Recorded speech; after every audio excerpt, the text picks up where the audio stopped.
Des événements tels que la catastrophe de Fukushima ou encore le naufrage de l'Erika pourront-ils un jour être des crimes punis par la loi? Les responsables de la déforestation en Amazonie seront-ils jugés un jour de leurs actes? Marie Toussaint se bat pour la reconnaissance de ce qu'on appelle les écocides. Elle est notre invitée. Bonsoir. Bonsoir. Soyez la bienvenue sur TV5 Monde. Vous êtes donc députée européenne écologiste, membre du groupe des Verts, ALE, Alliance Libre Européenne. Pour commencer, les mots ont un sens. Écocide, ça fait forcément tout de suite penser à génocide. Si vous deviez en donner une définition, à vos yeux, quelle serait-elle? Alors, les écocides, ce sont les crimes contre la maison, le fait de tuer la maison. Éco, maison, cide, de sidérer, tuer. Donc, simplement, ce sont les très graves crimes contre l'environnement qui portent atteinte à la survie des écosystèmes et derrière à la capacité pour l'humanité et pour nombre d'êtres vivants et d'écosystèmes de pouvoir vivre sur cette planète.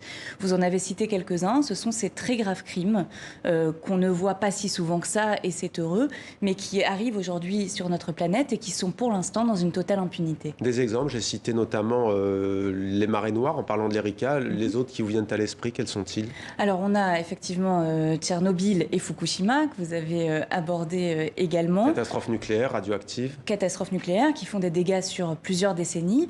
On a un exemple flagrant qui est peut-être le premier événement qui a été désigné comme un écocide, qui est l'utilisation de l'agent orange au Vietnam par l'armée américaine qui pendant 10 ans a répandu ce défoliant toxique qui a encore aujourd'hui des effets sur les personnes qui naissent, les bébés qui naissent mal formés, malades. Donc on voit bien que ça a des impacts sur plusieurs décennies. Donc l'écocide, c'est pas seulement s'en prendre à la nature, ça peut être les deux en fait, s'agissant du Vietnam. Ça peut tout à fait être les deux. En France, on peut citer l'exemple du chlordécone aux Antilles. Et effectivement, quand on détruit la planète, on détruit le vivant. L'être humain fait partie du vivant, on fait partie de ce qui est décimé.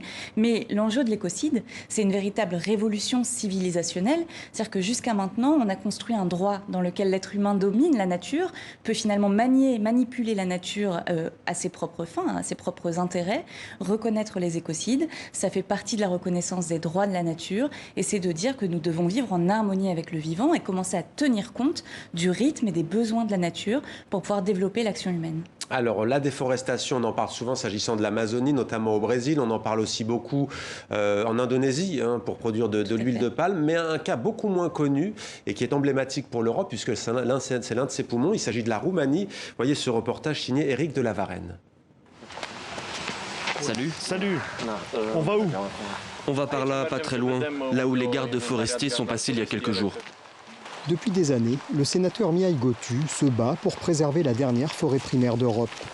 Ce jour-là, il retrouve 3 activistes d'une association de défense de l'environnement pour documenter les dernières destructions. En 10 ans, des pans entiers du domaine forestier roumain sont partis en fumée, victimes de coupes illégales. Si on frappe le tronc avec une hache, on peut voir ça. C'est tout frais. C'est la preuve que l'arbre a été coupé récemment.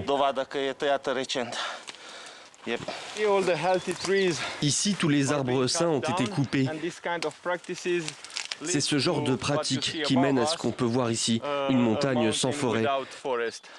Ce qui veut dire destruction de la biodiversité, de l'eau pure, des communautés locales et finalement destruction de la dernière forêt sauvage d'Europe. Nous devons arrêter ça.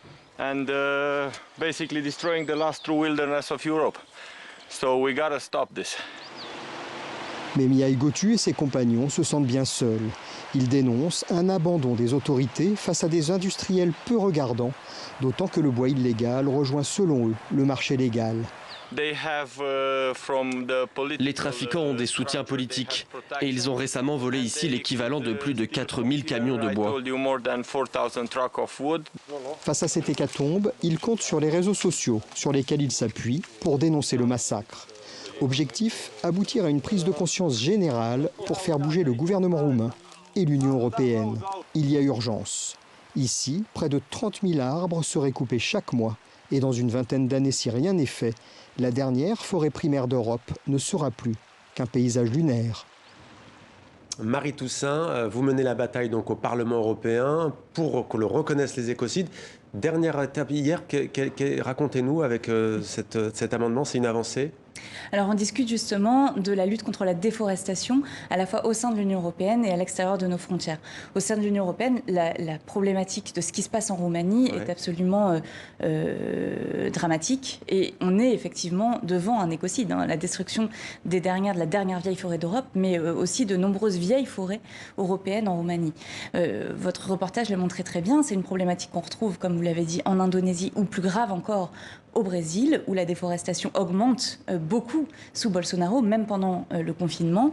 Et on a besoin de lutter contre ça. Donc le Parlement européen, Bush, travaille sur la lutte contre la déforestation, en ayant en tête notamment de mettre en place des règles pour encadrer les entreprises, les produits qui arrivent sur le marché intérieur. Et qu'est-ce que ça a donné hier ? Et de défendre les défenseurs de l'environnement, ce qui est absolument essentiel.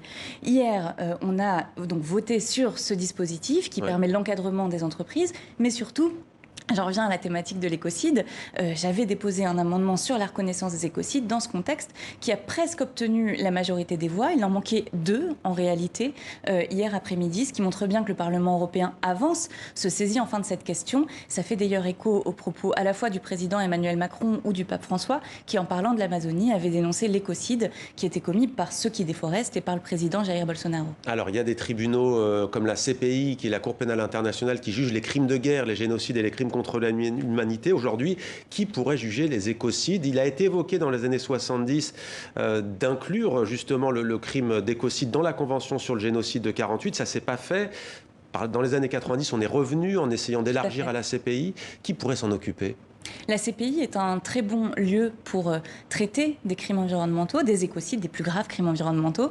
C'est d'ailleurs pour cela qu'avec End Ecocide on Earth et en France notamment avec Valérie Cabanès, on porte l'inscription de l'écocide comme 5e crime traité par la Cour pénale internationale. Mais pour faire ça, il faudrait que les États demandent sa reconnaissance par la Cour pénale internationale. Et la manière la plus rapide d'y arriver, c'est de l'inscrire dans notre droit français et notre droit européen. C'est d'ailleurs pour ça que je porte cette proposition au niveau européen, où on peut changer une directive pour y reconnaître l'écocide. J'espère que ce sera fait dans les mois qui viennent. Mais c'est aussi la demande de la Convention citoyenne pour le climat en France qui, au mois de juin, a demandé l'inscription de l'écocide dans le droit français. C'est tout à fait possible, c'est souhaitable. Emmanuel Macron a dit qu'il le reconnaîtrait au niveau international, mais en réalité, pour faire naître une législation au niveau mondial, mieux vaut encore avoir commencé par chez soi. Allez, une belle image pour finir, peut-être, puisqu'on a 20 secondes des tortues réintroduites. On est au Galapagos, je vous laisse regarder peut-être cette image, comme ça on ne pourra pas dire qu'on a été trop pessimiste, même s'il faut aborder la réalité. Voilà donc pour ces images de tortues qui bien souvent d'ailleurs absorbent des plastiques dans les océans. Et c'est un autre crime commis contre la nature, ces plastiques qui pullulent et qui augmentent dans les océans. Merci beaucoup Marie Toussaint d'avoir été avec nous sur TV5 Monde.